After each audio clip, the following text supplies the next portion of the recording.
Put down that camera and strap in. It's time for a new episode of TogChat Live. Get ready for 60 minutes of wall-to-wall photography, including photo news, tips, and your photography questions in real time, with answers from your host, Olympus Visionary Joe Edelman. That's me. Hey gang, thanks for joining me for another live episode of TogChat.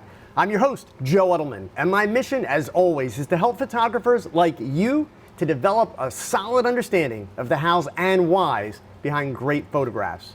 Before we get going, come on, please do me a solid, take just a second and tell your photography friends that we are streaming live on YouTube right now. You know, if you would share it into just one group, each of you, we'd have thousands of people showing up. But anyway, Facebook, Twitter, they're the fastest way to get the word out. You know that. You can click the share button that's right under, other side, right underneath the video down there, or I'll post it in the chat window here. You can go ahead and share the link, tog.chat/live. And as always, we've got a lot of photographers tuning in from all over the world tonight. So please check in, say hi, let me know where you're from. I'm not gonna lie, it's really cool to see how many people we have from so many different countries. I mean, already tonight, we've got Alan in Denmark, we've got somebody from Germany here, we've got Jerry in North Carolina, Ken from the UK, we got Lynn from New York, another folk from Germany, Caleb down in Austin, Adam is visiting New Orleans, which I'm really jealous of, Adam. So again, gang, please say hi, check in, let me know you're here. It's always great to see who's watching and to see where people are coming from. And of course, goes without saying, start typing your questions in. I'm gonna tell you straight up, I don't have a lot of questions queued up tonight, like not a lot at all. So tonight's a really good night to get your question in or your topic in, so start typing. You guys know that I will do my best to answer everything that I can in our 90 minutes that we have together. So, that being said, I hope you all had a good tall drink, maybe a glass of whiskey, maybe a couple beers. If you're from Colorado, yeah, maybe you did something else. But my God, Facebook and Instagram, they didn't work today. The world, it's like coming to an end. The sky is falling. I mean, I even saw photographers resorting to posting emojis in place of pictures. Like, it was like withdrawal. They had to post something. So it was like playing charades with emojis. Like, this is what my picture's of. So seriously, yeah, it's been a crazy day, right? Facebook, Instagram having all kind of issues. Even as early as a few minutes ago, I was checking in. I couldn't get my posts up earlier today to let people know that TogChat was happening. And yeah, it's just been a mess. So I hope you're not too stressed out. I'm gonna lie, I found myself catching myself a couple times today thinking like, why is this bothering me? I should be enjoying the fact that I get a break, that I don't have to deal with it. So, what am I gonna do, right? So, all right, I do have a few questions lined up, but seriously, folks, I'm not kidding. Like, unless you just watch or enjoy watching some crazy guy wave his hands a lot and talk really fast, there must be something about your photography that you struggle with, that you would like to improve, that you need answers to. Type away. If you're a first-time question asker, I'm usually pretty gentle, usually the first time, all right? So let's go ahead, let's get one of the big ones out of the way first, shall we? I got a bunch of email messages again today, just like last week. I had one person in my Facebook group who somewhat sheepishly went ahead and posted this question, and that question, whoops, sorry, let's get that turned on here, there we go. That question was, here it is, there we go. Are we allowed to mention the We Stand Together movement currently happening on YouTube and other social media platforms? Well, on one hand, I would like to say no, don't talk about it. So I'm going to say this, and it's a bit of a repeat to what I said last night, but I do want to take it one step further. So number one, let me be really clear before any of you start typing too fast. If anybody has anything nasty to say, don't type it in that chat window. I will boot you out of here so fast. And that's no disrespect to the women to the photographers involved, this is not the place. There are problems. Those problems apparently are being dealt with legally at this point. I think it is a travesty that it has come to that for all parties involved.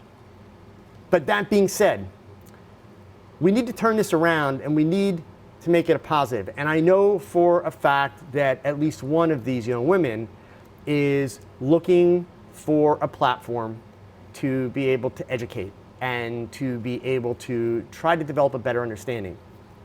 And I really, really support that idea. But I want to be clear about something, right? This issue that we have is not a model issue, and it's not a photographer issue. It's actually a human issue. It's an issue that has to do with respect. And I am going to invest some effort along with other people, because this is not something that I can do myself, along actually with an attorney who may or may not be here tonight, and he may or may not know that I'm going to drag him into this yet, but I'm confident he will lend a hand based on past interactions I've had with him. And also along with some models, not just the young women that we're all hearing about and learning about, but others in the industry, because I want to make sure that we are talking to people from various sides of the industry, not just those that are working on a freelance basis, but also those that are working in agencies. We can't make it one side is bad, the other side is good. We can't teach people watch out for what the other side does, because then the other side's going to turn around and they're going to say, well, you know, and Nick, yes, it's you. I know you're in Nick. You're already partway there. So literally, you've been on my mind today. We're going to talk real soon. You've already done most of the work that needs to be done for what I want to try and do here. So bottom line is this, gang. I'm going to use American politics because I know a lot of you are from elsewhere in the world, and I don't want to make this political, but unfortunately it's a good analogy, right? So again, please, let's behave, follow along. You know, right now in our country, here in the United States, it doesn't matter what your politics are. I'm not interested in the politics. The fact of the matter is, we have a dividing line down the middle, and we have extremely strong opinions on either sides about so many issues, not just politics, but human issues. And people aren't trying to meet in the middle. So right now, I don't care what you believe in or what you think. Nothing improves. Nothing improves until we work together for better understanding. And that is what I want to take away from We Stand Together and from all this news that's that's happening. And so the legal stuff, that's out of my hands, not to be spoken about. I will not address it because I don't know. I don't know the facts. I am aware of some of the people. I know some of the other people, but that means nothing. So what I want to do is I want to start a dialogue. And by the way, I want to be really clear. This is not my idea. I want to give credit where credit is due. So I will ask you to bear with me for a few weeks, okay? And you will understand who is responsible for this, but I'm going to help facilitate it. I want to help these young women to structure a positive dialogue, because unfortunately these young women have taken a lot of abuse. And I don't mean what they're accusing someone of. I mean abuse from people on the internet. Like, it's sad. It's just really sad. And it's embarrassing. As a person who calls themselves a photographer, it's embarrassing to see other photographers. Remember, a photographer is a person that takes pictures. It's embarrassing to see people behave this way. It's wrong. The only way we solve this is we create a positive dialogue around expectations and around positive behaviors. And again, this wasn't my idea. I can't take the credit for this. But I think it's an incredibly good idea. By creating a set of expectations and norms that are understandable, I don't know that we solve the problem. I think that's going to take a long, long time. But we get a lot closer. We get a lot closer to being able to educate both sides. Because unfortunately, these issues that we're hearing about, and they're not just limited to this one thing that's getting all the news right now. Oftentimes, it's actually good people doing bad behavior because they don't know any better. Maybe because in their generation that was acceptable. But none of that is an excuse, and none of that makes it right. And then we've got young women, the key word in that sentence being young, who don't have the guidance, who don't have the knowledge, but what they do have is they have a desire, a very strong desire. And if you have ever in your life been passionate about something, ever, you understand that when you are passionate about something to the point that you can taste it, that you want it so bad, you tend to make rash decisions and you tend to make ill-informed decisions. In other words, you don't do all the research you should. That's not going to change anytime soon unless we make this information and these behaviors common knowledge and get people to buy in. So it requires both sides coming together. So, Aaron, that's as much as I've got to say about it for now. I mean, let's face it, folks, this is a legal issue, so it's nothing that we should be talking about. There's no value to us talking about it. Let's talk about the fact that any young woman, when she steps in front of your camera, and by the way, folks, I don't care if you're a male or female photographer, because women, you're every bit as culpable with regards to your future behavior. When a model steps in front of your camera, I don't care if they're wearing a winter ski parka. They are putting themselves in a vulnerable position for your benefit. You hold the power to make them look good or to make them look bad. And I don't know about you, but I've never met the person that steps in front of the camera because they want to look bad. And this is where and how the problem often begins. So as photographers, it starts with us having to obviously respect our subjects more, but also to work a little bit harder to put ourselves in their shoes. And when I say in their shoes, I don't necessarily mean what's it like to be in front of the camera. I mean in their shoes. Where are they at in their life? What is their experience level? What are they bringing to the shoot, and how should we respect them and deal with them as a human being? Because let's face it, at the end of the day, we can't create our photography, we can't create our images without their help. So there needs to be more respect on both sides. Having an argument about who's at fault as a category, is it a model's fault, is it a photographer's fault? Being at odds with each other is not going to solve this problem. Understanding that the key to what all of us do, if we photograph people, the key is collaboration. Collaboration takes a subject and a photographer. That means you should give a damn. And that means you should care and you should put in effort to deal with them and communicate with them appropriately, right? So that's the goal. I will be talking about this more after I have some more conversations with the people that I have mentioned. I will, when the time is right and when things have settled down, be encouraging other people to take over the voice for this. I want to bring my background and all the years that I've done modeling portfolios and worked with models and worked with agencies. I want to bring that to the table to help try to find that common ground. So basically I want to facilitate.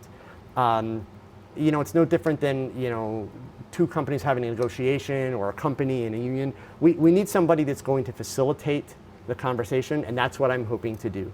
And you guys know that I have very little patience for the BS and the drama that goes with this stuff, so I want to keep it focused on how do we make the process better. Because gang, especially like if you're my age, the world evolves, the world's changing.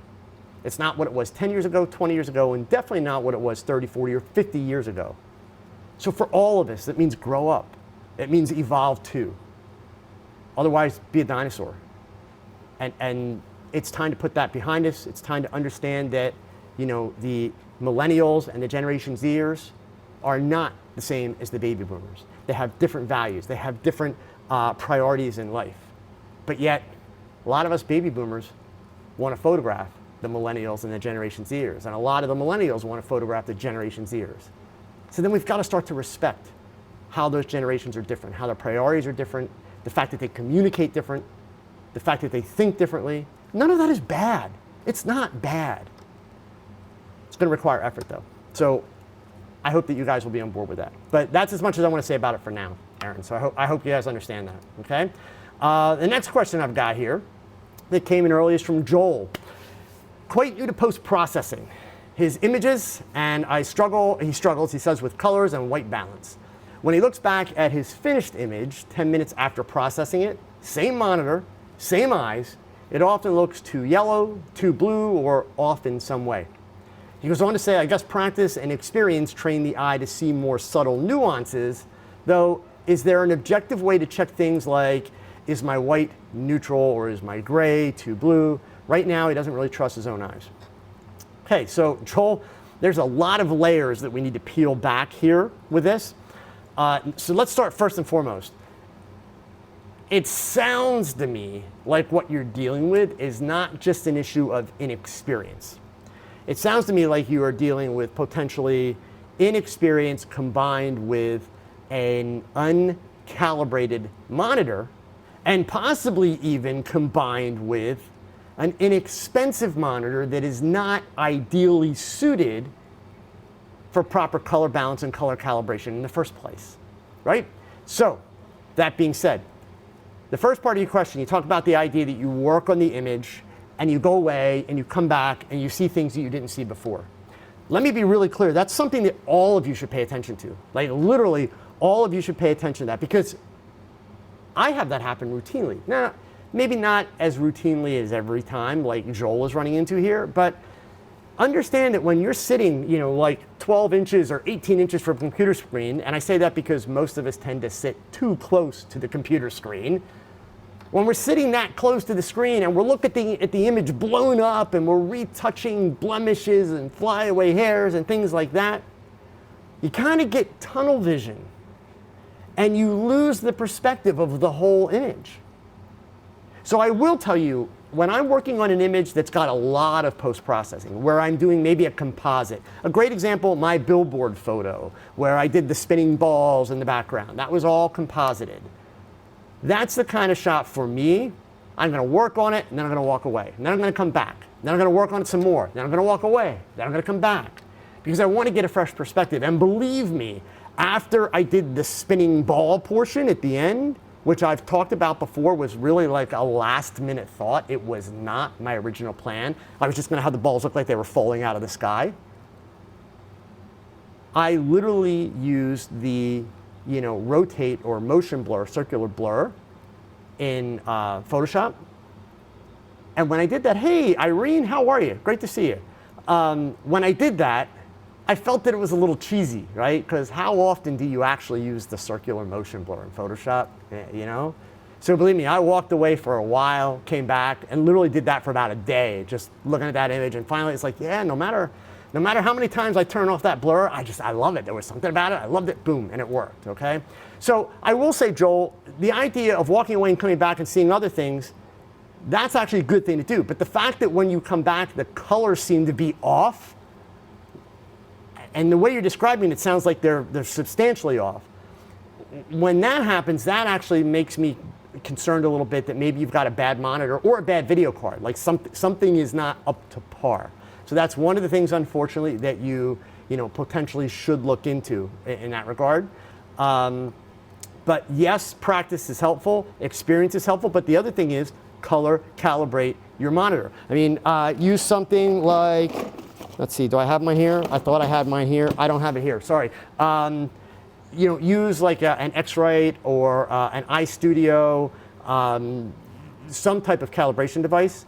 Very, very, very important. And here's why, for a lot of reasons. But let me give you the top reasons in my opinion. Number one, if you ever go to print your images, you want to make sure that your monitor is calibrated so that your prints are going to turn out like what you're seeing on the computer screen. That's number one. Number two, the thing you have to understand about working in digital photography, the minute that it leaves your computer screen, it goes to somebody else's computer screen or goes to somebody's phone or tablet, whatever, very high likelihood it's going to look very different, right? I mean, that's just part of the process. So you at least need to make sure that what you're putting out to the world is properly color balanced, does have the colors that it should, et cetera. So Joel, I think what you're dealing with, it's a combination of several things there, honestly. So I would kind of methodically start going through and trying to eliminate every one of those possible issues. And I think that you're going to find adding a little bit more practice to eliminating those issues, you're going to wind up with stuff that is much more consistent, and you're not going to be struggling as much with your results. Okay? All right, our next question. This one came in early also, and then I'll be up to the ones that are in the chat room now. So again, type away in the chat room, okay? So, from Elena. Her question is, would you encourage photographers to experiment sometimes with other types of photography? For example, like street, macro events, or should they better spend their time on mastering their own genre? Let's say portraiture. Well, Elena, I think your question, in my opinion, it is a product of what is wrong with YouTube. Let me explain, because I'm on YouTube, right? Okay? So, Irene, I'll get to your question in just a second. Here's the challenge. Like, you see people like me, and I do these, beauty portraits in the studio. And since Irene's here, I'll mention Irene. You see Irene that goes out, on location, and now she's traveling the world and doing workshops all over Europe and that, and she shoots when she goes on location with local photographers and does all this amazing work. So she's got a style and kind of a thing that she's known for. I've got a style and a thing that I'm known for, and that's our bread and butter.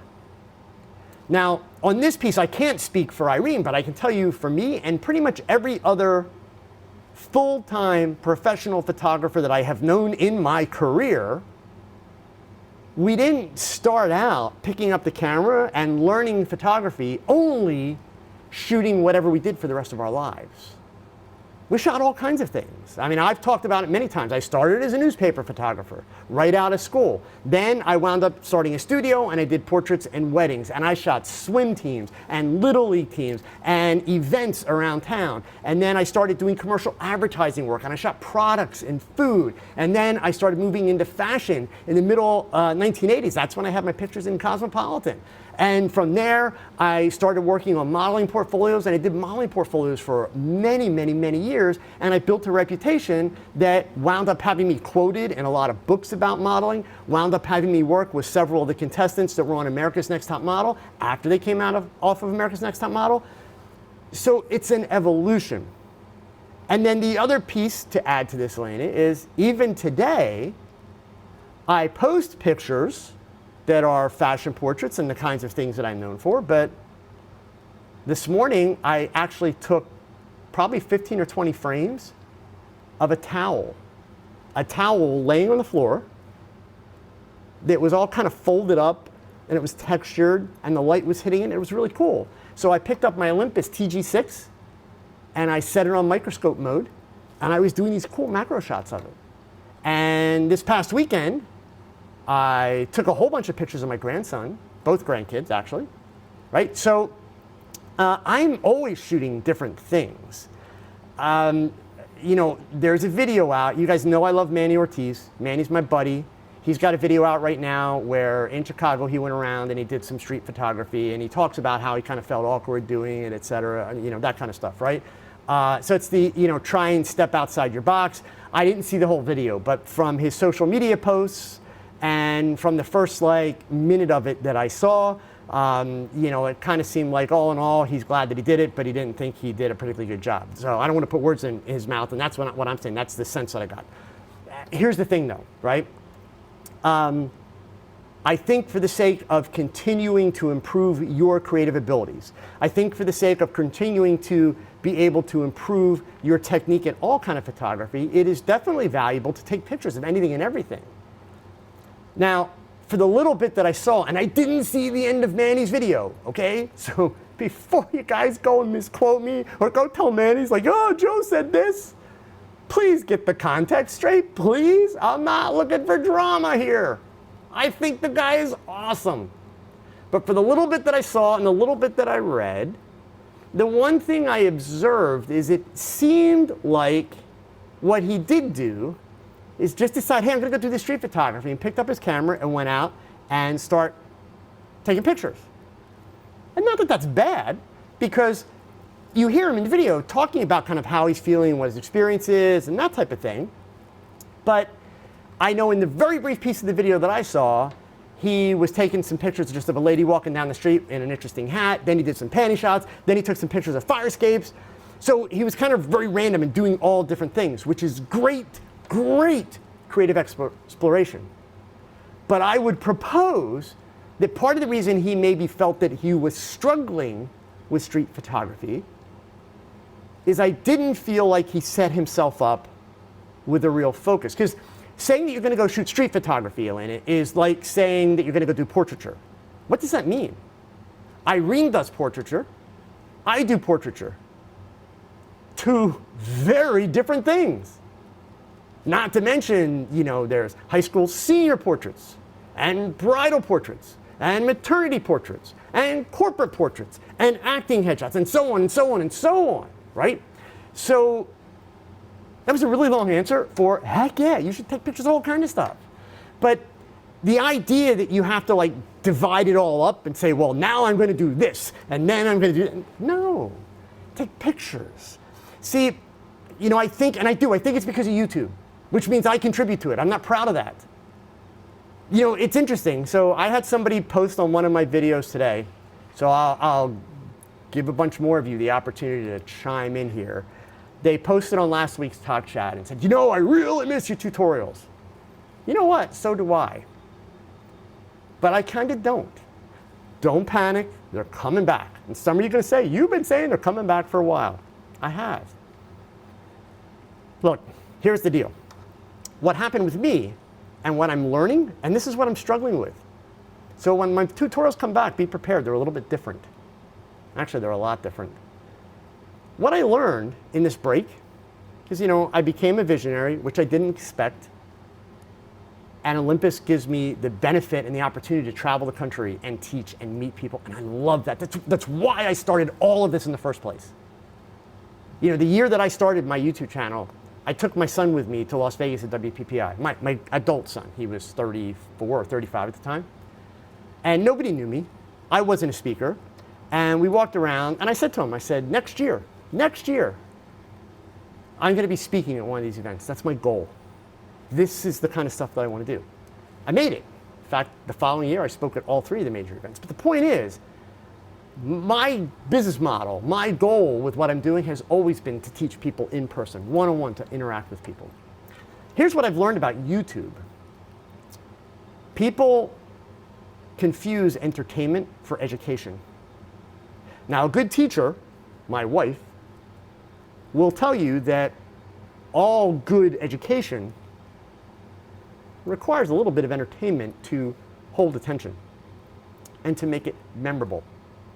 But there's a balance.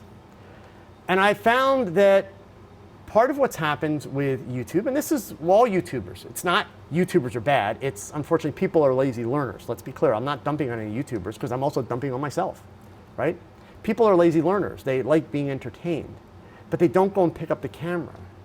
They don't actually go and try things and actually put it to use, which means that all that time that they're watching those videos, it's really wasted.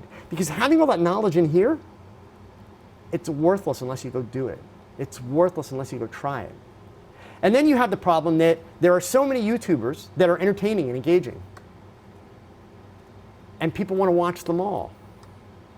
I had a gentleman here in my studio 2 days ago for a full day workshop, traveled clear across the country from Portland, Oregon to spend a day with me. And he is a YouTube super fan, right? He's a fan of mine, fan of a bunch of other people who should go unnamed, and he's planning on trying to spend time with all of them. And as a result of that, a lot of what he's got in his head, because he's a brilliant man, his day job, brilliant stuff, like no slacker here. But he's got so much shoved into his head, he's confused. Because one guy does it one way. In fact, the photographer that he's going to work with next, great photographer, gentleman that I know his work really well, and I know for a fact he does things very differently than I do, very differently. So the whole approach is going to be completely different. Now, that would be fine if this photographer that I'm referring to had more experience and kind of knew a little bit more about how to sift through the information, but it doesn't. So it's like trying to figure out, well, what do I listen to from who? That's what makes it hard.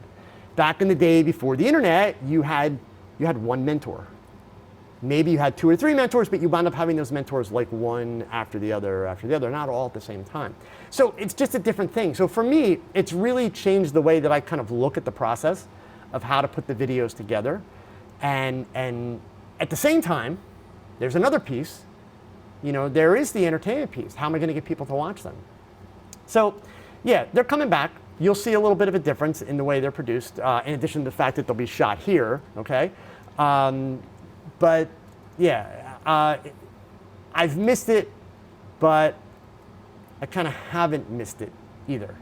So it's really, I think for me, it's going to turn out to be very healthy because it's given me an opportunity to step back, really analyze how people interact with my video, because I get to go out and I get to meet tons and tons and tons of people and hear from them what they learn from the videos, how they learn, hear their questions, get a sense of, okay, I think that should be pretty obvious from my video, but the fact that this person's asking me that question, that means that it clearly wasn't very obvious from my video.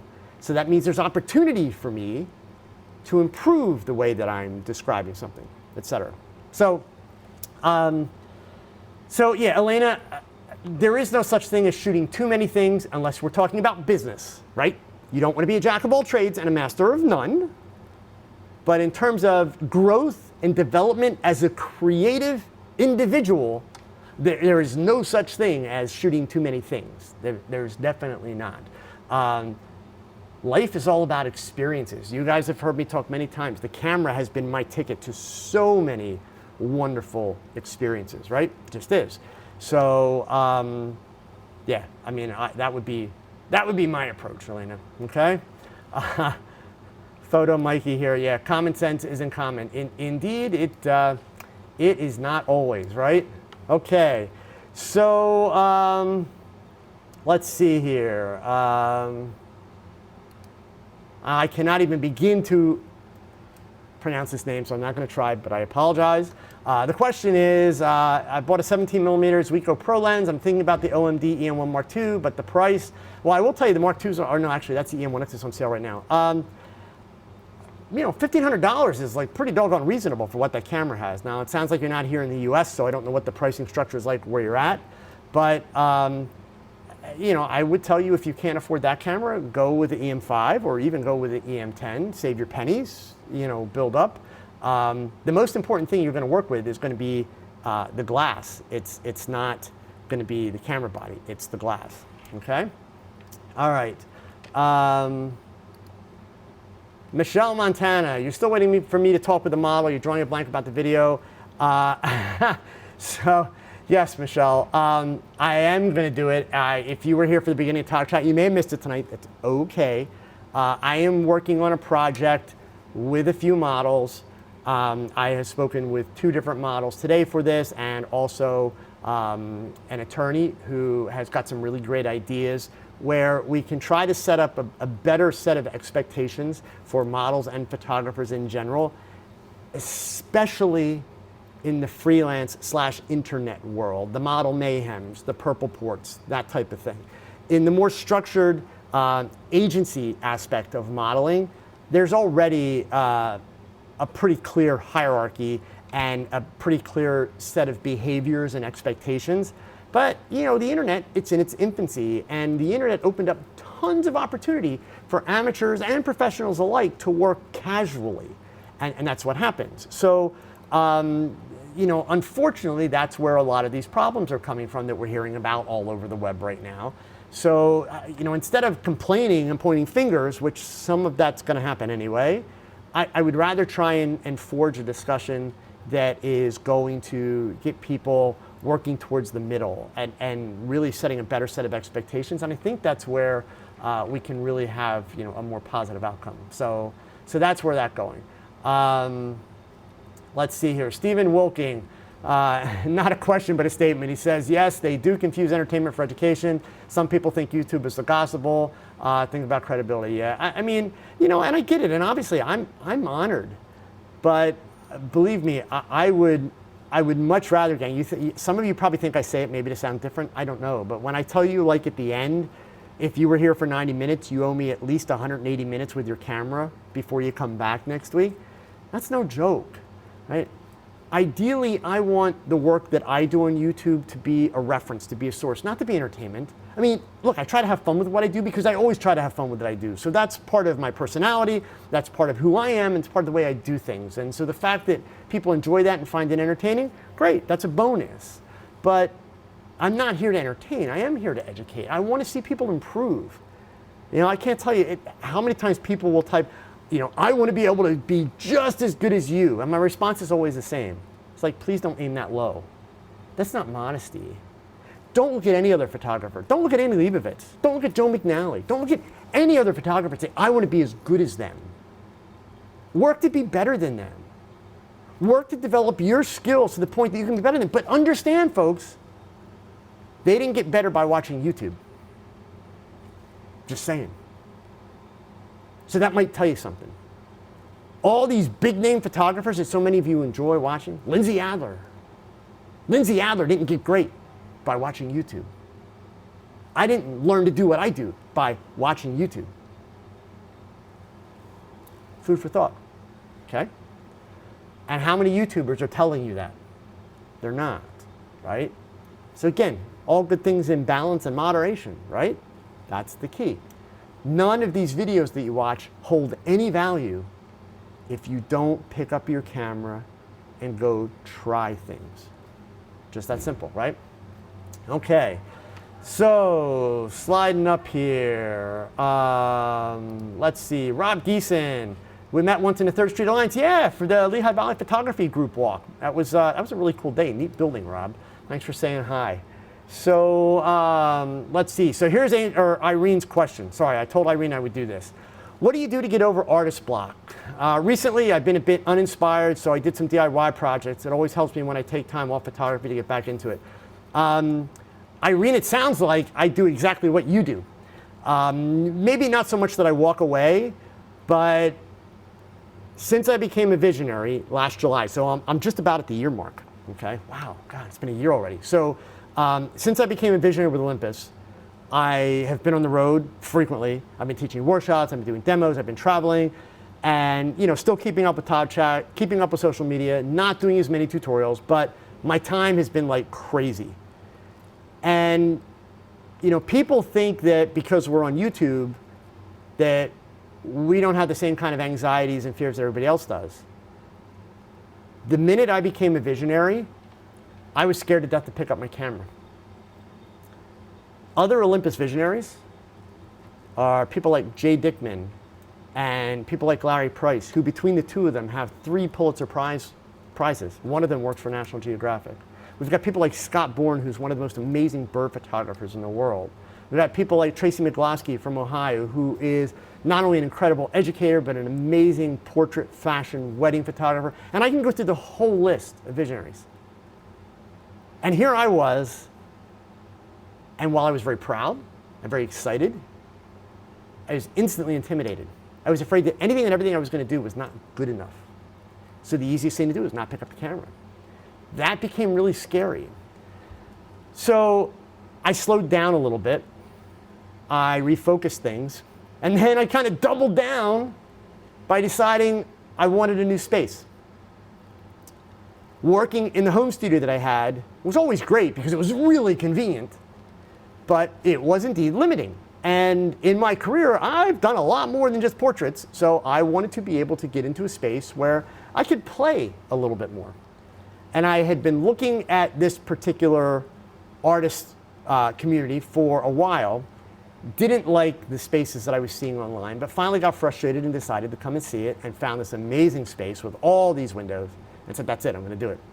So that for me has kind of been the invigorating thing, Irene, because I kind of had a built-in break that came with all the traveling and everything else that I was doing, but still dealt with some anxieties in terms of, my gosh, now so much more is expected of me. I've got this title, everything better be amazing, et cetera. And for me, I lost sight of the fact that I didn't become a visionary because I'm the world's greatest photographer. That's not why Olympus made me a visionary.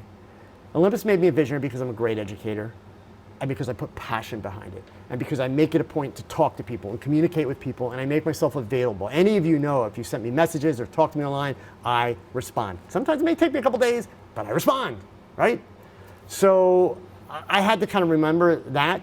And so the good news is, actually, I'm excited because this Sunday, I have my first full-blown fashion/beauty shoot that I'm doing in here. I've got a model that I'm really excited about working with. I've never worked with her before. She's got bright blue hair that is not a wig. It's real. She's got a great look. So, I think it's human, and I think that to try and turn that into how do we help other people with that, Irene, I think the key is it's a little bit of knowing yourself and a little bit of being honest with yourself about where is the block coming from. So like in my case, it was actually the anxiety of not being able to live up to the title. It wasn't so much the lack of creativity at the time, but it was causing a lack of creativity. And even I felt like, but I don't have any great ideas. It's because I was immediately deciding any idea I had wasn't good enough, right? So I think part of it is being honest with yourself and getting to the core of what's causing that block. What is it that you're really struggling with in the block? And then depending on the person, at least in my generation, if you would have said you had something like writer's block or you're having a hard time coming up with creative ideas, people would tell you just power on through, plow through it, just keep plugging and you'll get to the other side. And sometimes that works, right? So I think it depends on the person. I think it depends on what they know about themselves and how honest they can be with themselves about what the issue is. But taking a little break is not bad. And Irene, obviously, you're in a position where you're putting out, you've put out more videos than I have. You've got a much bigger audience. You're traveling overseas even and doing workshops and that. So believe me, I understand the amount of work that goes in to planning that stuff, organizing it, doing the editing, keeping up with the social media aspects. People think like we're living this glamorous lifestyle. And don't get me wrong, I am not asking for any sympathy. I am blessed. But the fact of the matter is, it's a lot of work. I work all or part of 7 days a week. Not to mention, with Irene, a newlywed, congratulations, by the way. So yeah, I mean, that every now and then it can be overwhelming, and you're human. You need a break, right? You just have to kind of say, that's it, I gotta clear my head. And here's the great thing, Irene, in your case, and I think you've learned this, I think you know this by now, if you didn't know it then, because I've learned it through my experience. I was worried when the videos started slowing down, because my videos didn't start to slow down because I wanted them to. They started to slow down because I was just too busy with all the stuff that happened with Olympus. I was worried like, oh my God, I'm gonna lose my audience. So for me, the live stream, doing TogChat was a way to keep connected with people, and people have stuck around. It's been great. In fact, my audience continues to grow, and it's growing almost at the same rate that it was before I slowed down on the videos. Irene, people love you. You have a very dedicated audience, a very dedicated following. You share enough of your life that people know you got married, people know you're traveling, you're doing those things. So, I think when we go through the YouTube metrics, Irene, where YouTube, of course, is pushing video a week, maybe 2 videos a week if you can, of course, that benefits YouTube. And indeed, it can help you grow a channel quickly, but it's not necessary. Those videos are not the income, folks. Yeah, we make some money off the videos, but those videos are not supporting us. It's the other stuff that goes with the videos that would make the money. So understand, it's like you gotta make the videos to be able to make the money, right? That's the challenge. So yeah, so that was a long answer, Irene. I hope that helps, but the short version is, yeah, girl, every now and then you just gotta step back. You just gotta step back, you gotta take a little break and understand, you've worked very, very hard to build that audience you have. They will be there for you when you're done with your break. They absolutely will. And yeah, it's, especially, me as the old guy, trust me, Irene, at the point in life where you are, you do not want to burn yourself out on this. You simply don't, right? You want to be looking long-term. Your goals should be long-term because you have certainly all that potential. But at the same time, life is about balance. I mean, that's also one of the great things about being a newlywed, right? There's so many exciting and new experiences to have. You don't want to miss out on that. It's all about balancing. It's putting all the pieces together. And sometimes that means we got to slow down. Remember that, YouTube, they're not wrong by saying put out videos every week and you're going to grow faster. But, you have to kind of really take a solid look at, is that growth actually translating into enough money to make it worth my while missing out on other things and stressing myself out. So it's all about balance, okay? All right, next question here. Let's see. Randy Gerard, Joe, what would your recommendations on equipment insurance be when it comes to traveling outside of the US and abroad? Have it. Randy, I use, well, actually there's two things I use. I use the insurance that comes with the PPA membership, so I don't know where you're from. If you're in the US, Randy, it's worth joining PPA just for the insurance. You get $15,000 worth of equipment insurance.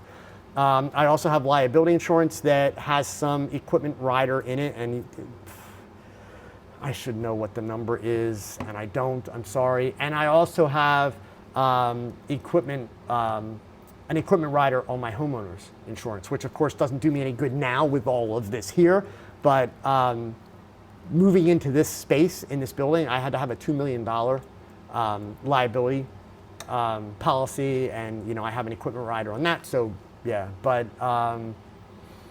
you should always insure your equipment. We spend a lot of money on this stuff, and the irony of it is, depending on how long you've been shooting, for me, the cameras wouldn't be the issue. Like if somebody wiped out my studio, yeah, I'd lose a lot of money in the cameras, but I lose more money in all the accessories and the computers and everything else, right? So it's easy to forget sometimes how much money you actually have invested in your stuff.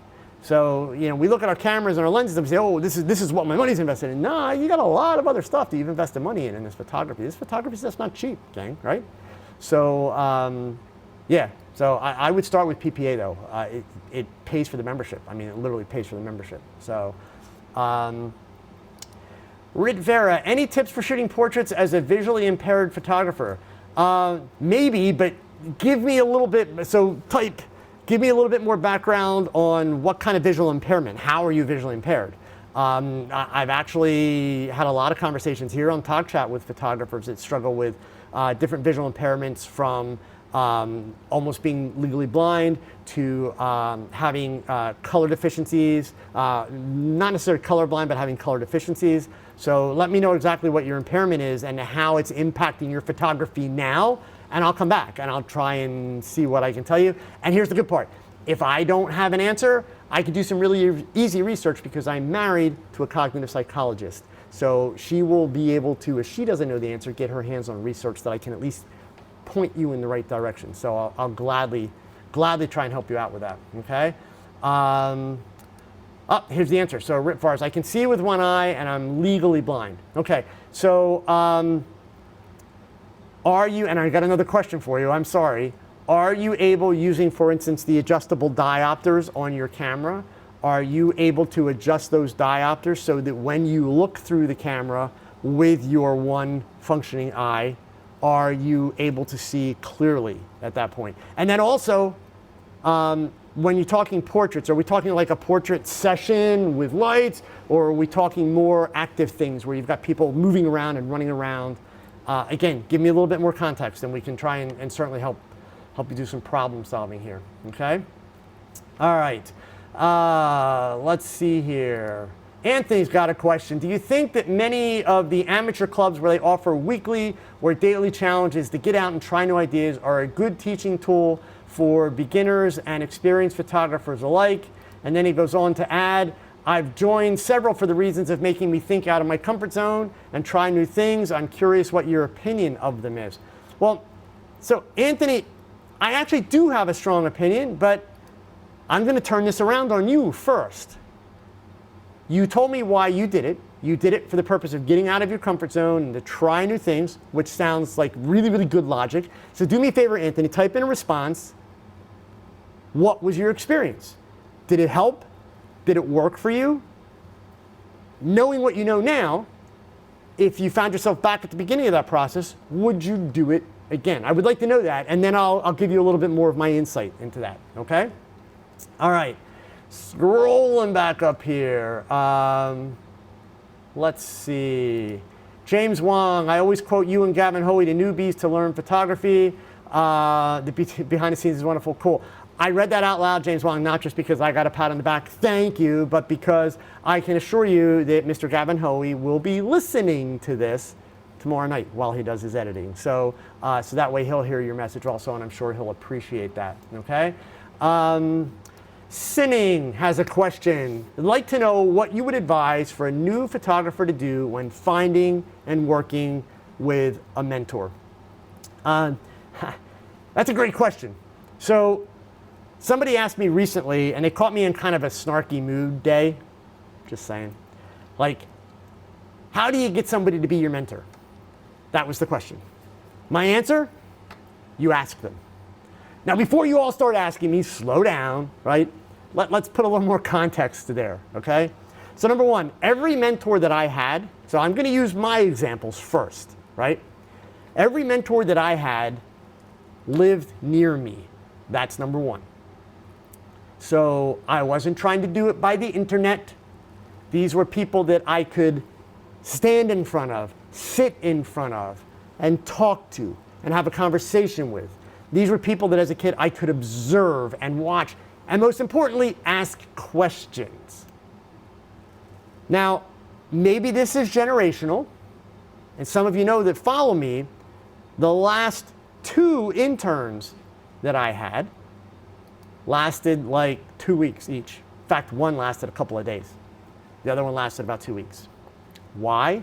Because Joe's tough. But let me explain what I was tough about. They came in as interns, having said all the right stuff, but we quickly figured out that what they expected, that I was going to teach them everything. They expected that their internship was going to be a class.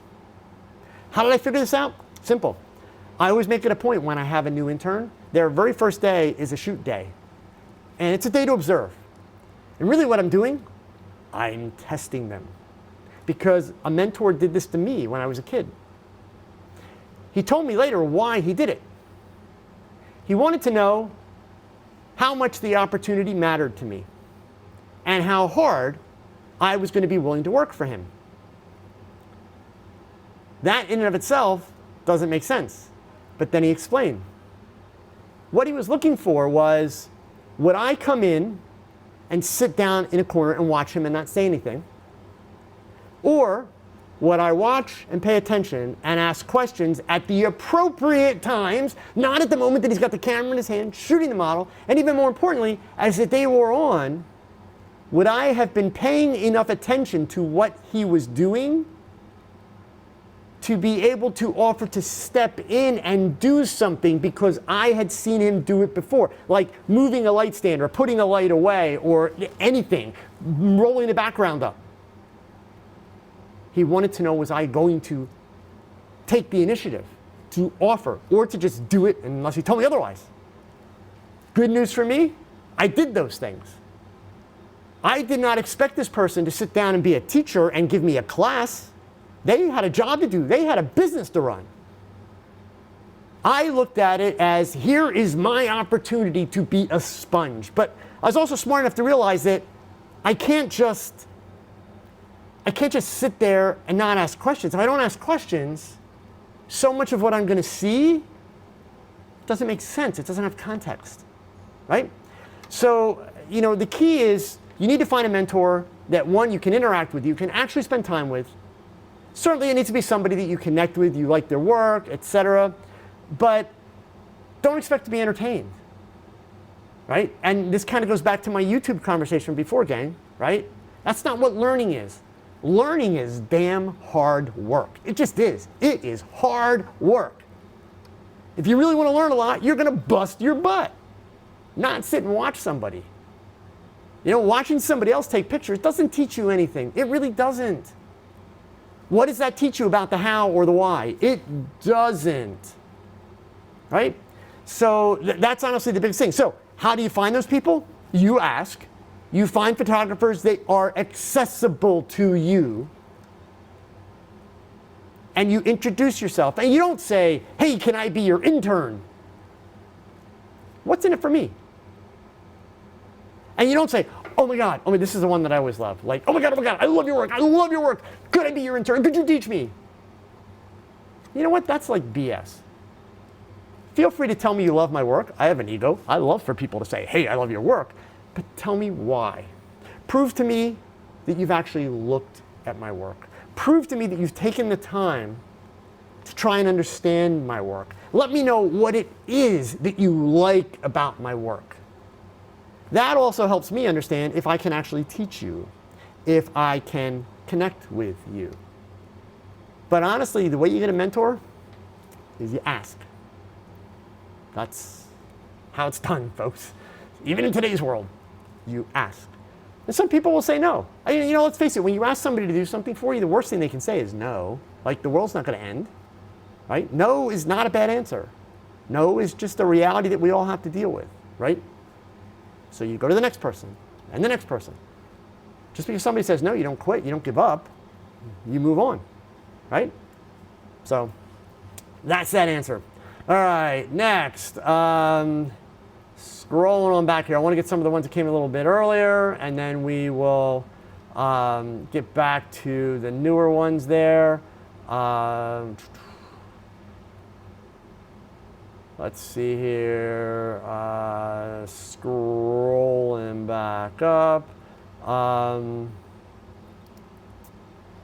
Computer Klaus. I'm Volker from Germany. Do you use the auto white balance or do you use fixed 5500K? Depends on what I'm shooting and where I'm shooting and how I'm shooting. If you are referring to here in the studio, if I'm shooting with the Godox strobes, I usually have my white balance set at 5600K. Keep in mind, I'm shooting raw, right? So I still have that playroom. The reason why I won't use auto white balance in the studio setting, the overwhelming majority of the time, the cameras will do a great job with it. And this applies to all brands, not just Olympus. The auto white balance feature in most of the cameras, and when I say most, I mean 99% of the cameras on the market today, it's wonderful. It works great. It's incredibly intelligent. However, if you've looked at my work, you know I do lots of images with bright, bold backgrounds, right? So when you've got, 2/3 or 3/4 of your image that is this crazy bright color and then you have skin tone, that can really mess with the auto white balance. Auto white balance, while it's great, it's still a computer. It's still a computer having to do the thinking, right? So in the studio setting with the strobes, I go to 5600K, and that's where I set my color balance. But if I'm shooting with the window light, which I've been doing, a fair amount since I've been here, or if I'm shooting outdoors on location, things like that, then I'll almost always work with auto white balance. Rarely will I go to a custom white balance setting at that point. So, and again, that's because the camera technology for all cameras in that sense is great today. Okay. All right. Scrolling up here, Natasha.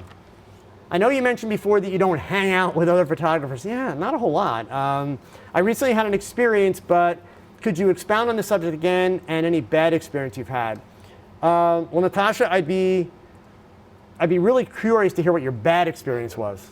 Morbidly curious, I guess. But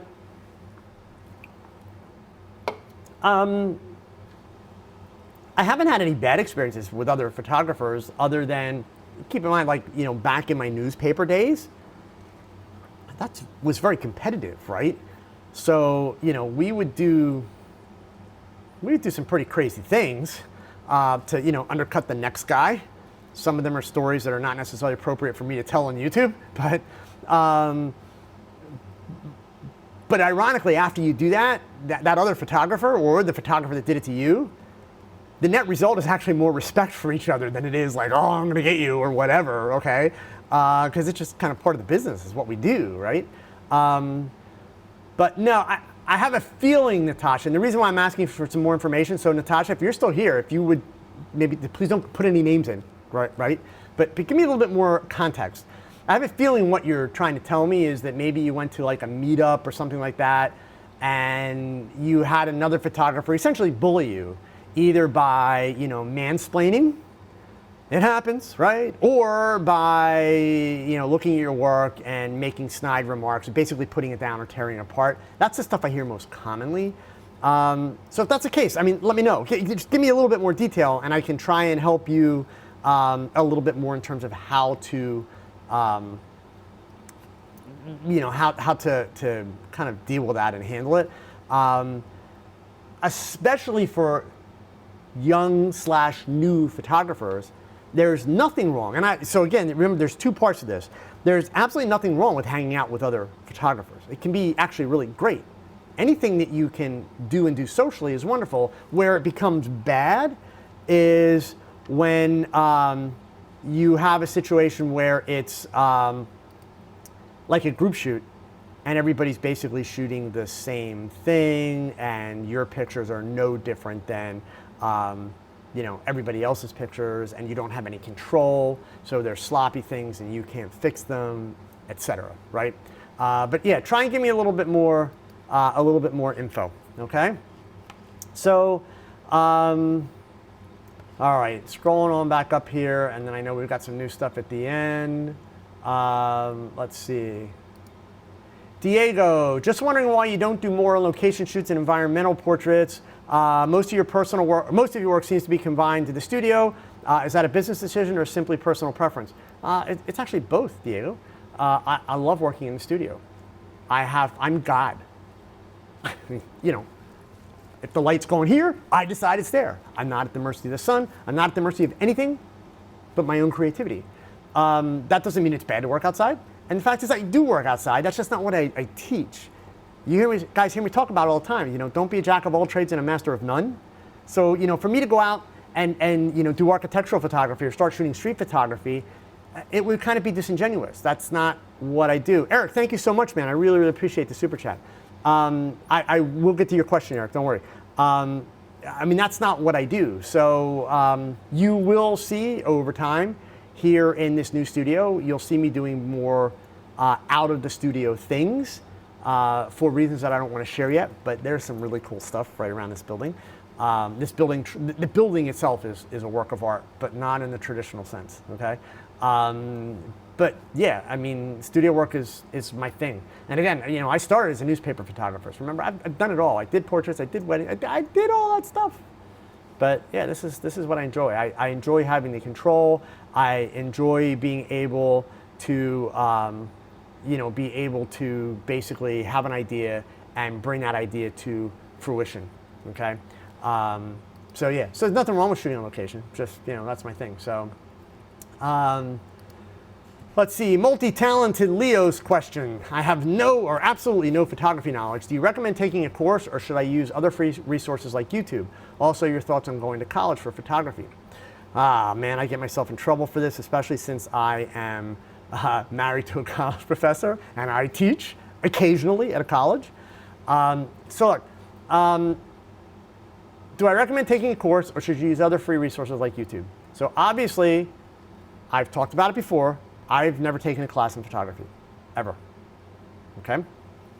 That being said, YouTube is a great resource as long as you don't think you're becoming a photographer because you're watching YouTube. So you watch something on YouTube and then you go pick up your camera and you try it. Otherwise, it's not doing you any good. Okay? So as far as going to college for photography, it depends on what kind of photography you want to do. And you need to look closely before you go to that college. You need to look very closely at the syllabuses for the photography courses and specifically the photography majors. Colleges in general have a very, very difficult time with keeping up with the new technology and the new trends. Most college photography programs tend to be very antiquated, unfortunately. They teach you film developing. They go down a fine art track because they're taught routinely. They're taught by people with MFAs, Master of Fine Arts. So if you want to be a portrait photographer, wedding photographer, even a commercial advertising photographer, 99% of the colleges in this country and in the world are not going to help you with that, right? So you want to make sure that the course of study at the college you're going to for photography is really geared for the kind of photography that you want to do. Otherwise, no, you're wasting your time. You're completely wasting your time. So yes, there are great photography programs in colleges, but it depends on what you want to study, what kind of work you want to do, where you're trying to go to, and you need to take the time, do the due diligence, reach out to the professors or the department head that teach those classes and ask to be able to review the syllabi from their courses. And if they are not willing to give you the time of day and share that information with you, then that's a school that you don't want to go to. Because that's a school with professors that are not going to go the extra mile for you. So, Nick, thank you so much for the super chats. I appreciate it. So, all right, next up here, let's take that one off the screen. Let's see. Chris Plater, his question, how do you find the correct level of editing? How long does it take? I tend to over-edit my photos in Lightroom. So Chris, I think you're thinking about it the wrong way. Let me take the end of your statement first. Since you're saying that you think you tend to over-edit your photos in Lightroom, you have already identified a problem. And by the way, I'm glad that you are saying I tend to over-edit, because that's a self-evaluation you're making, right? So you're recognizing, hey, I'm doing too much of this. So don't make the mistake of letting some other photographer say, oh, I get my images done in 10 minutes. If you're taking longer than 10 minutes, you suck, right? No. Because I have some images that take me 15 minutes, and I have some images that take me 5, 6, 7 hours if I'm compositing, right? So it depends. So the correct level, that's a really, really difficult word. The correct level of editing, and by the way, it's not actually editing, it's post-processing, but the correct level is the one that gives you the result that you are most happy with. So Diego, thank you so much. I appreciate the super chat. Thank you. So honestly, Chris, it sounds to me like you're actually much closer to your answer than you think you are. Just don't doubt yourself, right? Sincerely, that's where I would start. What I would also suggest to you, Chris, in fact, here, let me grab the link. If you're shooting people and portraits and that kind of stuff, you should join my Facebook group. Once you remember the Facebook group, you can post your images, watch the welcome video, follow the rules, but you can post the images in there, and once a week, I do a live stream in the Facebook group and I review images and give feedback, etc. So if you're looking, essentially like what's Joe's opinion, then that would be the best place to get it, because you can post it in the group, and that way everybody in the group can see the review and learn from it, etc. So, okay? All right, so let's take that out there. Elliot says, statement and a question here, okay? I've told people to build their business by getting out there and shooting. Take your camera and your business cards. Social media isn't as good as building in reality. Am I right on that? Well, yes, Elliot, you are. Obviously, I'm hesitating there only because I will also say, so here, I'm going to talk out of the other half of my mouth now, right? Social media is the greatest thing to happen in marketing in my lifetime. Social media is amazing, okay? Except for when it's down like today, and then it's just stress-inducing, right? But yeah, you're right, very much right with your intent in the sense, and it's kind of like what I was talking about before with people watching the YouTube videos, right? You're not going to become a photographer by thinking about it, by posting on Instagram, by posting on Facebook, by talking about it, by watching videos. You're going to become a photographer by taking pictures, right? So, and I will say, your advice isn't wrong with the business cards, but most people that have business cards aren't ready for business cards because they really have to work on their photography first. I mean, they just do. But yes, social media is not real life, right? It's just not. So you gotta get out there and shoot. So, all right. Gregory Hauser, how do I recover from a disastrous photo shoot? I'm into vodka, personally. No, I'm kidding. So you couldn't get your backgrounds black and you shot 3 models. Well, I mean, obviously I need to know a little bit more about the specifics and the setup, which you could do that in my Facebook group. But, how you recover, the best thing is go do it again. I mean, look, Gregory, and we all have this happen at some point, right? We just do. Sometimes you just got to kind of own it, like, I sucked up. Like, I blew it. let's go do this again because I know I can do better. People are pretty forgiving. They just are, right? So, you got to look at what you've got. You've got to balance or weigh the balance of, can I spend all this extra time and can I fix it in post? And when I do fix it in post, is it going to look good? If you're going to spend all that extra time and fix it in post and it's still going to look like crap, go reshoot it. Just go reshoot it. It's the best thing that you can do, right? You do that once or twice to yourself, you'll stop making mistakes in a big hurry. Just saying you will, right? It works, okay? All right, scrolling on back here. Let's see. Alex, wondering what was the reasoning behind moving from the home studio to the new place. Do you still have the home studio? So let's take the second question first. Yes, I still have the home studio. Yes, it is completely functional because I had a stupid amount of equipment. Jose, thank you so much, man. Okay. What was the reasoning? More space, higher ceiling. That was the biggest thing. I wanted to be able to get back to doing more than just portraiture. So yeah, it was just a matter of having a little bit more room to play with. Caleb, thank you so much, man. I appreciate the super chat. Also the windows, not really these two. It's the one set that you can't see over here, but I've got a 14-foot run of those warehouse type windows that's over here and another set over here. So yeah, it's an awesome space. So just lots of cool things.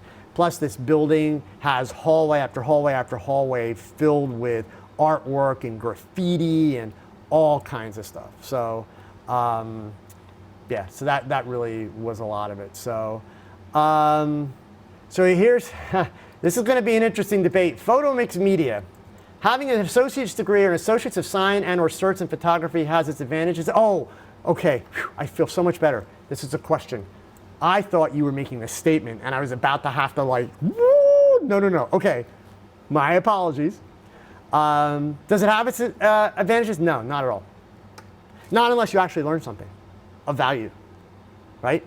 So that's why I'll go back to the statement I said before. If you're going to go to college, look, I'm not dissing colleges. You know, the problem of it is so many people go to college today. So here, I'll sound like the old guy. Duke, happy 4th to you too, man. Great to see you. I'll go ahead and sound like the old guy for a minute and gripe about kids. But, you know, so many people go to college thinking, college is going to educate me. No. College doesn't educate you. School does not educate you. It is not their responsibility. In fact, if you go to liberal arts school, they'll tell you right out of the box, they don't even give a damn if you get a career or not. They're there to make you a more well-rounded, intelligent human being. But the fact of the matter is college provides you educational opportunities. It provides you the opportunity to learn, to gain an education. If you don't take that opportunity, college isn't teaching you anything. So no, are those degrees going to help you as a photographer? No, not at all. If you're in a good program that teaches you the great stuff, then sure, that's wonderful. But that's why you gotta do research before you go. Just because a school has a photography program, I mean, I will tell you right now, the school that I'm affiliated with, Muhlenberg College here in Allentown, I have never taught photography there, and I will never be asked to. The art department hates me, because I'm sure you guys can, and this is my wife's school, so yes, it's a tension thing, right? But you can probably imagine I'm very outspoken because it's an art department, it's all about the MFA, it's all about the art degree. In their Digital Photography 101 class, it's a 10-week course, and for 4 weeks in the middle of the semester, they shoot film and develop it and then scan it. Like, what the heck is that? So yeah, I mean, the program sucks. It just simply sucks. There I am on record, I said it, but it does. So you gotta do your research. And it's unfortunate because every year I wind up being contacted by students from the college who have signed up because they want to be photography majors. They want to go out and make a living as a photographer. And they start to realize as they're getting into their classes that the program they're in, it's just going to teach them how to, take nice pictures of like trees and artwork and architecture and that kind of stuff. And it's going to teach them lots of darkroom skills, which are not necessarily marketable in today's world, right? So that's the challenge here. Diego made a point here, which is really very true. The best skill to acquire is learning how to learn. Absolutely. You know, and believe me, I owe so much of what I do today to my wife for that very reason. Because of the work that my wife does and because of the research that she does, it's taught me so much about how to be able to connect and make people understand what I'm trying to teach and to be able to get my point across. And it really has. It's made me a better teacher. It's not enough to know things. Teaching is a whole different ballgame. It's a whole different ballgame. And indeed, the better you are at learning, then the more you're going to learn. It is that simple, right? So, all right, here, scrolling back up. James, I mentioned that you'll do more than portraits in the new studio. Wonder what that will be. Yeah, I mean, I'll tell you one thing as an example. So I will be doing some stuff outdoors with strobes. Yeah. Maybe with high-speed sync, maybe not. But obviously, I'm sure you can imagine my spin on it will be a little bit different. I'm still experimenting a little bit with the outdoor stuff in and around here because it would be really easy for me with all the graffiti and the brick walls and everything that are here to go out and do the same kind of stuff that Manny Ortiz does and so many of these other photographers. Why? They do it really well. So why do I want to go and do the same thing? What value am I going to offer to you folks by doing that? So my challenge is, and I'm ready for the challenge and I'm looking forward to it, my challenge is to take these kind of situations and these settings, but give it a little piece of Joe. Give it a little piece of my approach to photography, of my spin, and to challenge the norms. I mean, I would be, honestly, I think the world's biggest loser if I went out and started just shooting high-speed sync to have shallow depth of field or to make the background dark after all these times that I have called you people zombie photographers for wanting to do that stuff which everybody else is doing. Like, that would be ridiculous. So, no, I'm going to go out and I'm going to use these techniques and I'm going to shoot in similar situations, but we are going to do something different. It's got to have my spin. And part of it, for me, guys, that's part of how I make it fun. I mean, you see all the things I do, using TVs as backgrounds, spraying water, all this stuff. It's like, it's my way of retaliating against the norm, is all it is. I don't think I'm that creative. It's like, what can I do different? What can I do that people don't expect? What can I do that people say, ooh, you shouldn't do that? Why? Why do I have to follow rules? Right? So that's kind of where that will be going. Okay? Let's see here. Aaron Edwards, going to college for photography, it's the same as going to learn cookery. It'll teach you the basics, but will never give you the real world scenarios and what pressure they bring. And that's really very true. That's your responsibility as the student. So yes, I mean, it's very true. So, and I know it sounds like it came out extremely negative about colleges in general tonight.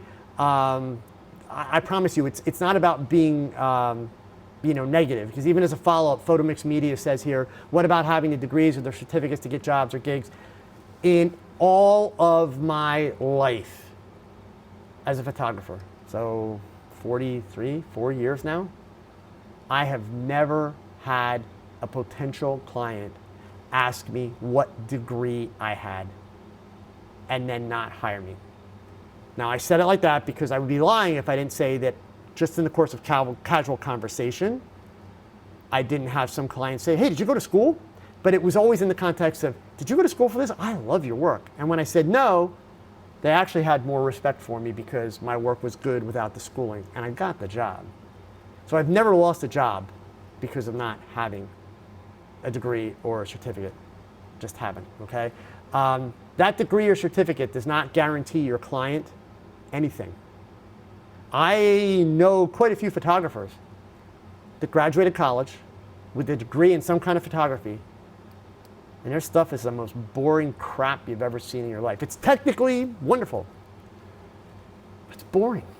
There's no creativity involved, okay? So yeah, at the end of the day, clients are paying you for what can you do for them. That's what your client cares about. It's like, what do they get out of it, right? That's the thing. So, Sinning, do you have any advice, Joe, on how to systematically analyze your own photographs to better track your progress. I'm stuck on the systematically analyze thing. I'm sorry. No. Words like that scare me only in the sense that, God, it just sounds like it would zap all the fun out of what I'm doing. That being said, though, and also in part because of the better track your progress part. Like, I don't want to do a chart. I did the chart thing when I was a kid. I told you guys that before. The way I learned to do follow focus with a telephoto lens, I've told that story in the past, so I'm going to save that one for now. But I actually made a chart to be able to track my progress on how many frames were in focus.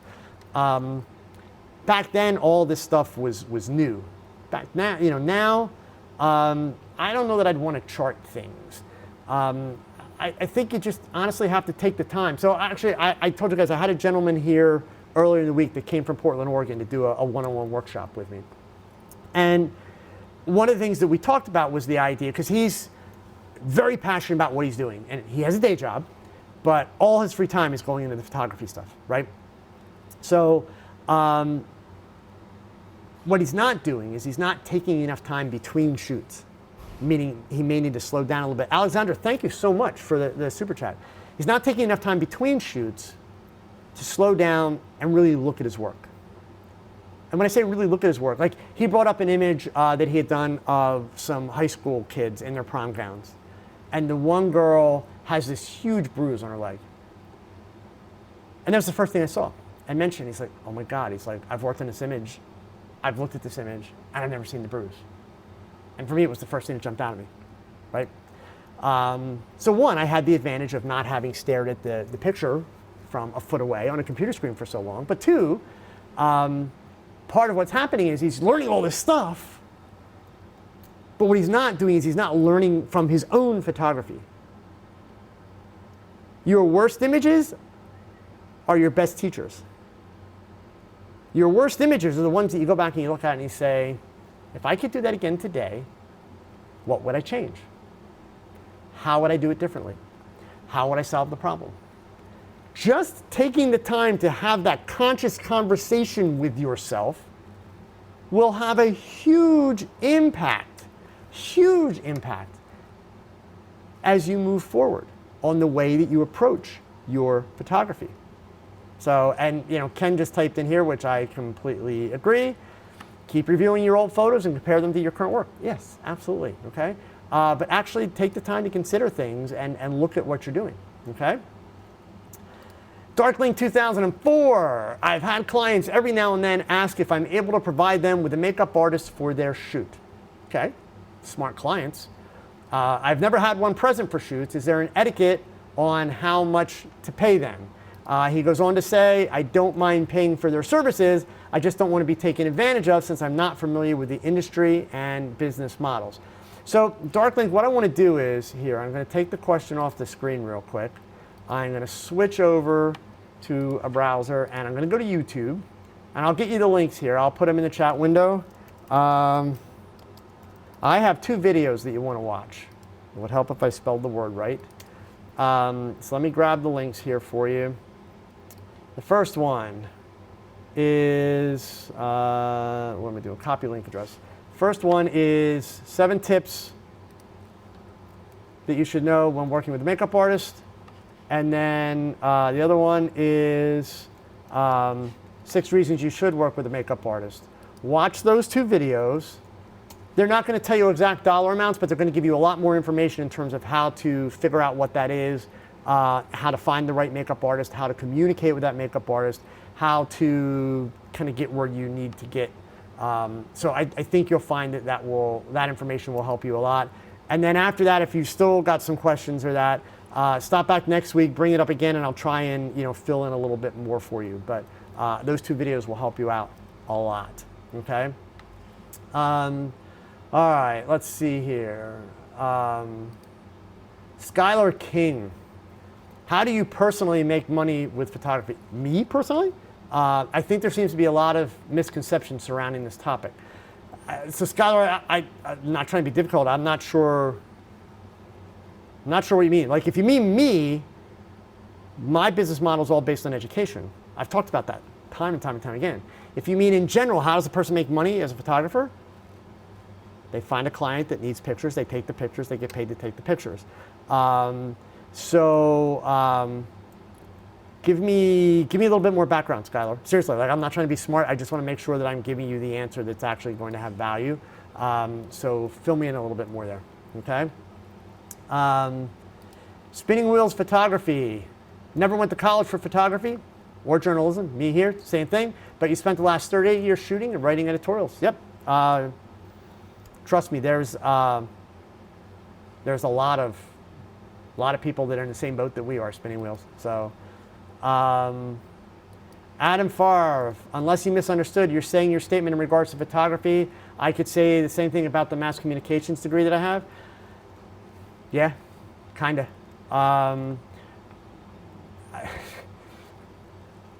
In a lot of schools around here, MediaComm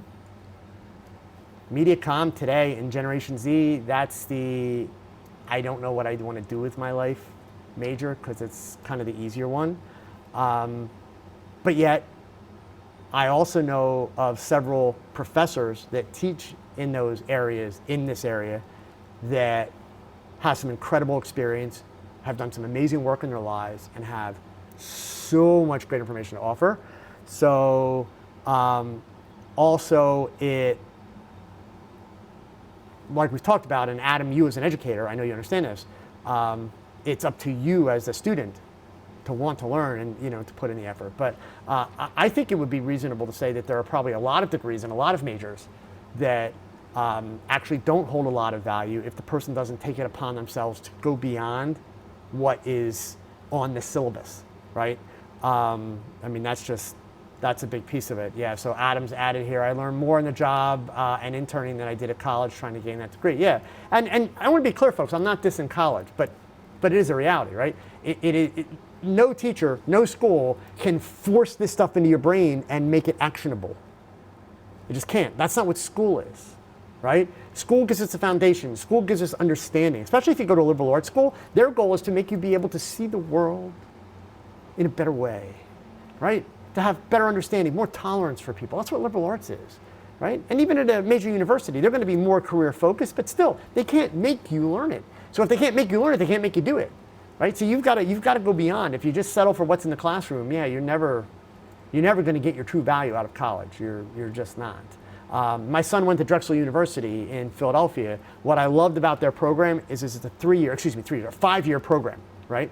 And in the middle 3 years, so they do like a regular freshman and a regular senior year, and then in the middle 3 years, they go to class for 6 months, and then they work a full-time job for 6 months. So they get paid, like he was making $18,000, $20,000 a year while he was in college, working 6 months out of the year. But the great part of it is they're getting real-world experience that ties into their major, and sure enough, he graduated college, he had 2 job offers waiting for him, right, from companies that he had worked for previously. So it was a very, very practical program. Took an extra year to do it, but it was worth every ounce of it. He's making more, my son's making more money at this point than I'll ever make. So, I mean, it was totally worth it. But you've got to be willing to put in the effort to do the learning for sure. So, Nick, happened to catch your Facebook live stream where you critique images. I had never seen that and found it very interesting. Is that a scheduled show? Not scheduled, Nick. I do it when I have time. I try to do it once a week. So sometimes my travel schedule gets in the way, but yeah, I try to get in there once a week. So, if you're not a member of my Facebook group, folks, you'll understand a little bit better if you join the Facebook group. But when you become a member of the Facebook group, you are asked to watch a video, and in that video, I talk about critiquing, and I also follow up on the videos that I've done on YouTube about critiquing and why I don't like it. And so we have a slightly different way of doing things in the group. And then I try to do it once a week, where I come in and I do image reviews based upon this stuff that I talk about in those videos. And so they're not critiques. They are reviews based on the photographer saying, this is what I wanted to accomplish, this is how I did it, these are the obstacles that I came across, and these are the problems I had to solve. And then the photographer has to answer one very important question. If you could do it again, what would you do differently? My review then takes all of that into account. I apply my experience as a photographer to say, okay, I would try it by doing this or try it by doing that. And then if I see that there's something that I feel as photographers overlooking in their own critique of their work or their own review of their work, I will point out to them, in my eyes, I'm also seeing this, and I think it's worth, you taking the time to pay attention to that. So that's what Nick's talking about. So again, it's a little different. It's not your post a picture, CC welcome kind of Facebook group. In fact, CC welcome is not going to cut it. So sinning. I have the problem that I always love every image that I take, so I would like to know if the images are good or not. Don't ask somebody else. I don't know how old you are. Do you go to school, do you go to work and walk in the door and say, am I good? Am I okay? Do you wait for people to tell you you're acceptable or not acceptable? I mean, maybe you are a person that deals with extreme anxiety, and so I'm not trying to make a joke out of that. I'm really not, okay? It's a thing. It's a very real thing. But I've never allowed somebody else to tell me if I'm a good or bad photographer. It's up to me to figure out. And believe me, I've had plenty of people kick my butt. You should try making a YouTube video sometime and see what people have to say about your photography, okay? If you take all that to heart, I always remember saying, why did I pick up the camera in the first place? Why did I become passionate about photography? What was my reasoning? If you stay focused on that, you don't need to know. You just don't, okay? All right, gang, we are at 91 minutes. So that means you owe me 182 minutes, okay? Here, I'll do this one question since I touched it before. So we're gonna run a few minutes late. Skylar, I meant that a photographer has become a very broad term. Some shoot weddings, some do product photography, et cetera. I was curious about how you, me personally, generate revenue on a day-to-day basis. Not as a photographer, as an educator. Photo, and that's what it says on my business card, it says on my website, I'm a photo educator. I teach at this point. When I started this venture 3 years ago now, I kept 2 of my commercial clients that I had had for years. I do work for those clients 3 times a year. It's good bread and butter money, easy work, nice money, but that's it. I stopped taking new clients. I teach. So I make a little money off of YouTube. I make a little money off of Amazon. I make a little money from Tog Knowledge, and I get paid to teach, teaching workshops. I do my workshops both traveling for Olympus, traveling for Delkin and Tether Tools. I do workshops, personal workshops one-on-one here. I do workshops remotely via video where photographers can be in another country, and we're able to do a workshop because of the video capabilities and the audio capabilities we do now. So I make my money as an educator, writing articles that are being published in magazines. In fact, there's one coming out next month that I'll be able to tell you guys all about. So yeah, but at this point, I'm a full-time educator, but that doesn't mean I'm not a photographer. I'm very much a photographer. So I have to take pictures to be able to educate, and I've taken pictures my whole life. So anyway, gang, this was a great conversation tonight. I was a little bit worried, with Facebook and Instagram being all out of whack today. I didn't have a lot of questions coming in. You guys were awesome tonight. Like these are good topics because these are topics that we had tonight, folks. So this is my thank you to you. Like these are topics that everybody struggles with, and even better yet, it wasn't all about gear. We only had one gear question. So nice. It's not that I hate the gear questions. It's just there's so many people out there that actually know so much more about gear than I do. You're never going to hear me say like, "Hey, I'm Mr. Gear Guy." I'm not, right? I'm into the experience. I'm into the process. So seriously, thank you all. Like this tonight was my kind of dream night for TogChat. Great conversation. People being very, very helpful in the chat, not trying to be an expert, not being judgmental. It's worth pointing that out. I mean, that goes back to the conversation I was having in the beginning about, look, we've got to work to the middle here, gang. Photography is a fun thing. It needs to stay a fun thing. Even if you're going to make your living at it, even if you've got to compete with other photographers, if you can't have fun doing it, why do it, right? What's the point? So again, thank you guys so much. Have a great week. Get out there, take some pictures, and of course, whatever you do, remember these words. Thanks for watching another live episode of TogChat. Now, pick up that camera and shoot something, because your best shot is your next shot. So keep learning, keep thinking, and keep shooting. Adios.